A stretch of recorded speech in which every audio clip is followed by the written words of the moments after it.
Hey guys, I am right about to draw the next chimera in this series. We are scientists of a strange new world, constantly developing new different animals and creatures, and I'm glad that you guys decided to go along with me on this wild ride. Let me make sure Mr. Toad is ready.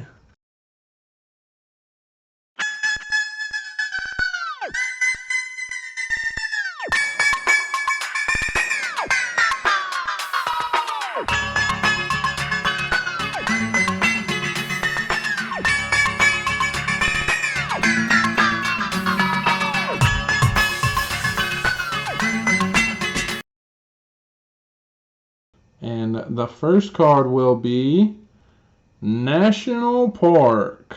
You see that? Okay, and the detail will be horns. So something to deal with National Park. That could be easy. That could be anything going from like a ram or something. Starfish with horns. Okay, we got an interesting situation building so far. National Park horn starfish. What else? Oh, baboon! Oh my goodness, this is gonna be a fun one, guys. This is the type of pieces that I wake up in the oh, grizzly baboon starfish with horn.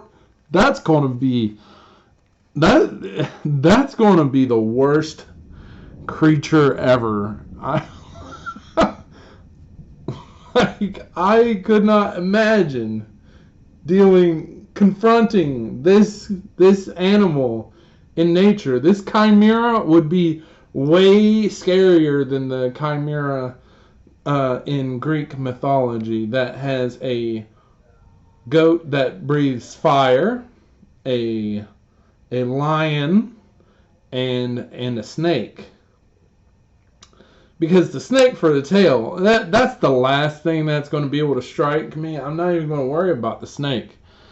The goat with the fire is actually the scariest part. Like, I mean, a goat regularly is kind of intimidating because they can just ram you if they want. You know, some of them have horns, and we're gonna put horns on this crazy critter, and this is gonna be pretty awesome. But okay, it's the habitat, the national park that we're going to be honorary park rangers for is going to have the most rare starfish baboon gorilla or grizzly in all of nature. So let's get started, shall we?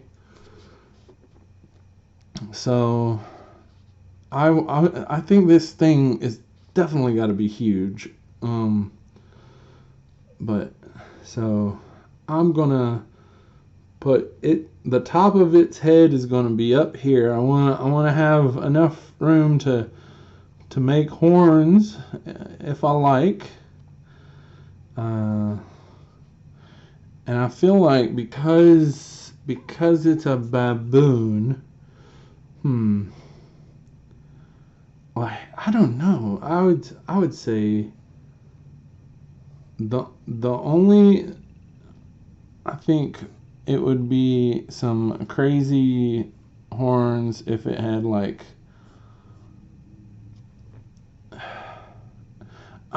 yeah, I think like big bull sideways curving out but pushing forward would be a pretty intimidating look, you know. And this creature, if I heard of a creature that had horns, that I mean, if it was horns and just a starfish, I'd be like, that's a weird idea, but I wouldn't be worried.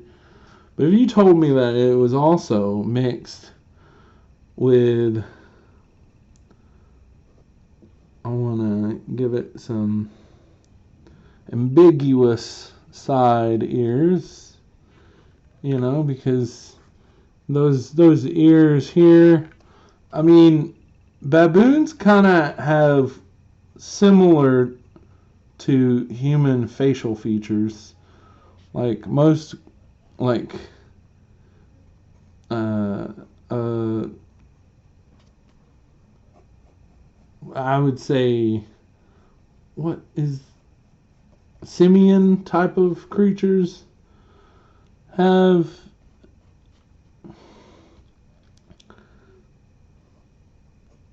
and it's definitely going to have a giant snout. It's going to have a giant snout and a big mouth, because both of them have really big mouths. But it's going to have that strange flappy nose, beak center, that nose sack looking thing. Thing looks real weird.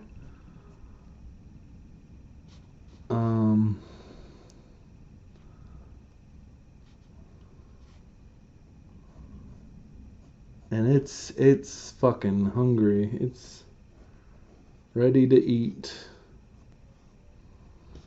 And they both have super sharp teeth, so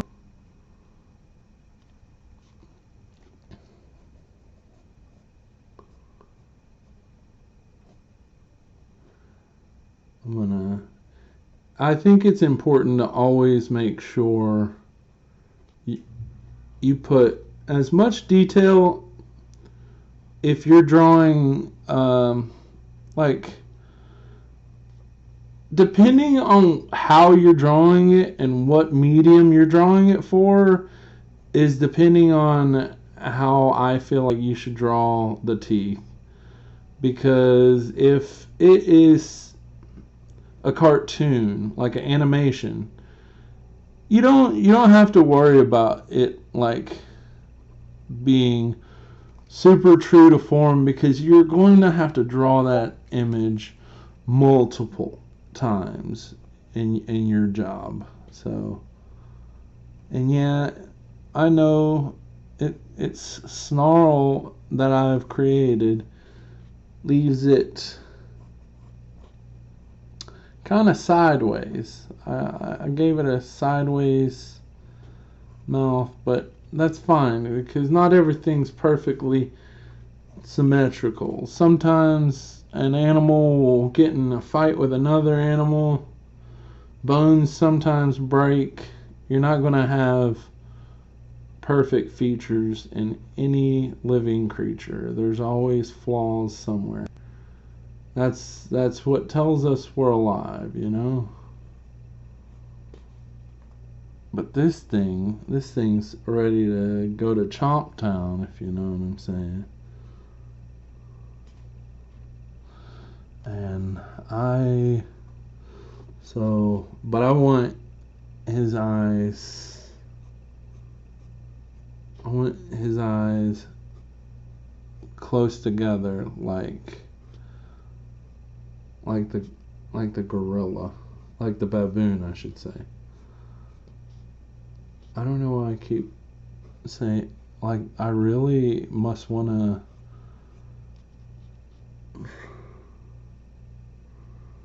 draw a gorilla, because I keep bringing it up.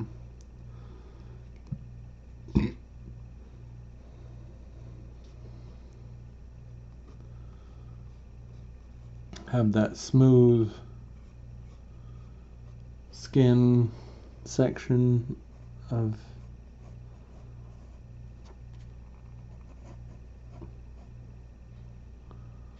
but he's gonna have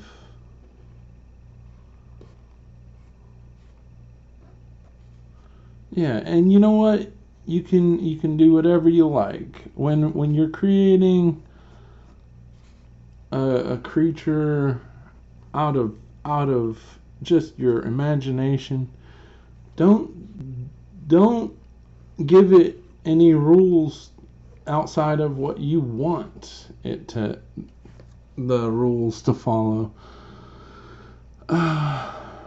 And so this thing, it's gonna have, oh, maybe draw one more. Yeah, I want one more horn. It's gonna be a tri-horn. That's a scary sucker right there, I tell you what. And it's going to be able to stand up on its hind legs, and it's going to have,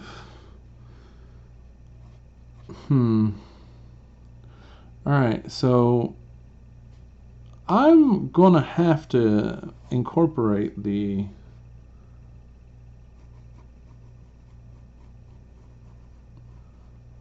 starfish. So here's what I'm going to do.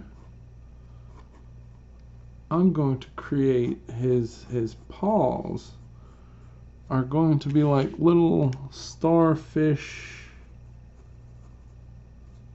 things.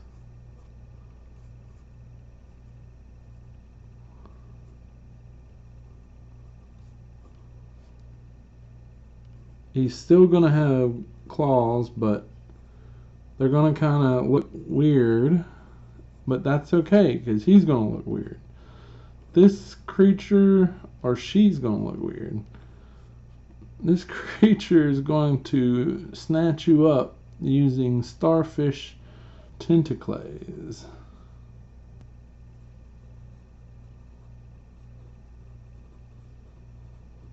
And it's going to have those little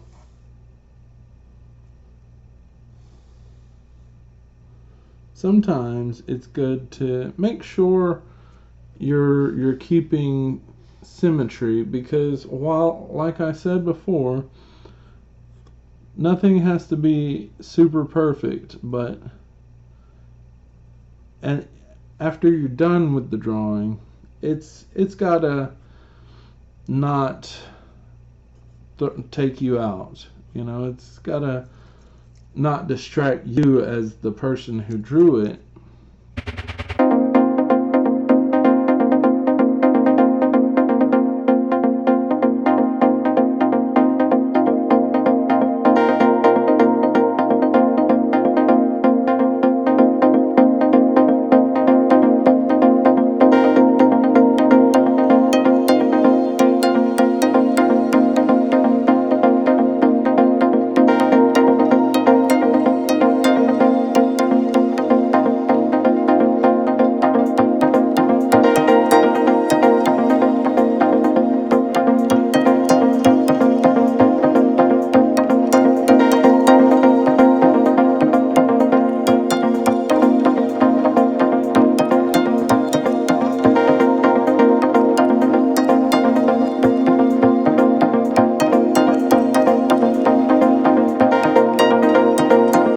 Okay, I think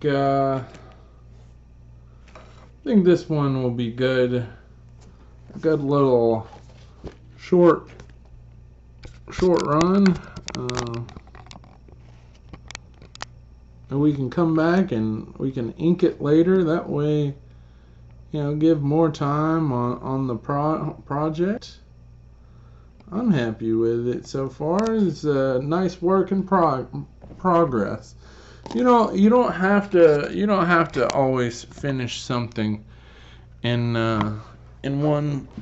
one setting. Sometimes it's sometimes it's good to come back, let it go, and come back to it later. And I think that's what we're going to do on this one. If you like this, you know, leave a like, comment, and let me know what you would like to see us draw next. Alright, this is Justin from the Time Beyond Time. Hey, I think I forgot to tell you to hit that subscribe button if you haven't already. turn on them notifications. All right, I gotta go back.